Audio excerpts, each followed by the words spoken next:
Well, the confirmation process for USDA Secretary nominee Brooke Rollins is well underway. Yesterday, she addressed key priorities before the Senate Agriculture Committee for nearly 4 hours. Well, joining us now to share his thoughts is Senator Roger Marshall of Kansas. Senator, thank you so much for being here. I know you were involved in yesterday's hearing. Your thoughts on how things went? Wow. Well, Brooke Rollins did a great job. You know, she's as American as apple pie and John Deere. If you don't love Brooke Rollins, there's something wrong with you. This young lady from Glen Rose, Texas, population of 1,500 people. She grew up in 4-H. She grew up in FFA. Her entire leadership team from her FFA days came to that hearing yesterday. Her high school ag teacher came to that hearing yesterday. Her children, she has 4 children, and they're showing steers. This young lady is going to be a great voice for American agriculture, and I just can't wait to get her across the finish lines. Well, one standout moment from the hearing, Senator, you drinking a glass of milk, and I know you support G.T. Thompson's Whole Milk for Healthy Kids Act. That drink not lost on Brooke Rollins. Speak to that a little bit. Well, this is one of my simple mantras I have up here is we want to get whole milk back in our lunches. I was raised on whole milk. Twice a week, my grandfather would deliver milk from our farm to our house. And guess what? Brooke was raised on whole milk as well. I think it's the most healthy, nutritious drink known to humankind. Let's get it back in our school lunches. Well, Senator, you mentioned, of course, her background in FFA and 4-H and being raised in a small town. How do you see her background and coming from a generational farm family really giving her support in this role?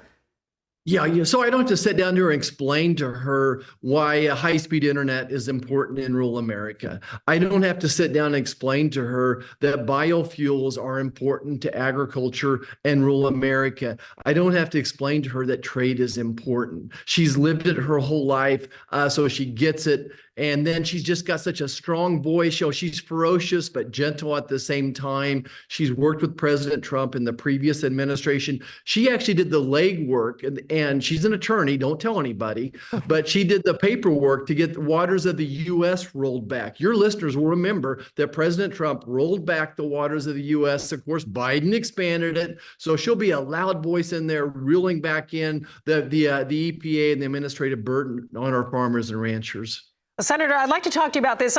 We talk to our producers and farmers on a daily basis here at RFDTV.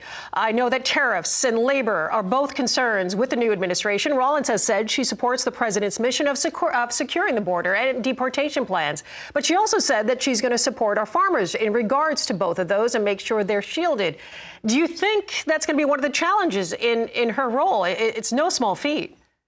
Well, first of all, I just want to repeat President Trump's commitment to rural America, to farmers and ranchers. 90% of rural America voted for President Trump, and that's not lost on him. He knows that. His chief knows that. Everyone in the White House knows that 90% of rural America supported President Trump.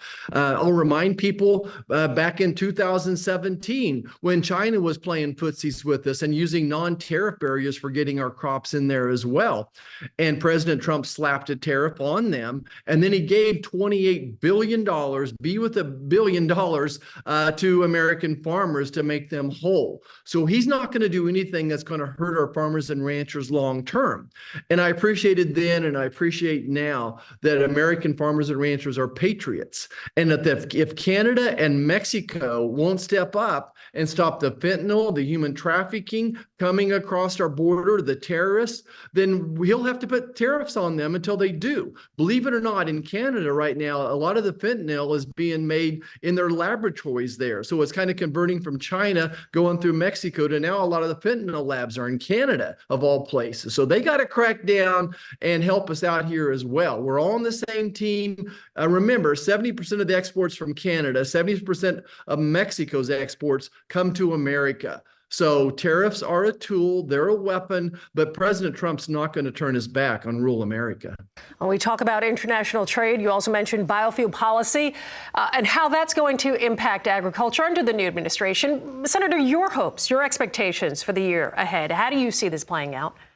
Yeah, well, again, President Trump was the first person in that Iowa caucus, if you recall, back in 2016 to support ethanol. And I really think that launched his campaign there in Iowa. And he and I talked about that recently just to remind him. And then he got the E15 across the year-round E15. I think he's renewed that order so far. What I've been talking to him about in private, and then again with Brooke yesterday in this hearing, is 45Z and making sure, number one, that China doesn't get to benefit from it. And I think that President Trump, the first thing he's going to do, if he hasn't already, is keep China from benefiting from any type of tax credits that should be going to American farmers and ranchers. So it was great to hear Brooke being committed to biofuels yesterday. Again, it's not a perfect world up there. The president's trying to balance a lot of plates up there. So we need to give Brooke some strategy, give her some leeway as well. But we're going to keep pushing the biofuels for sure. Absolutely. A lot of work ahead for sure. Senator, we do appreciate all that you do. Thank you so much for your time as always.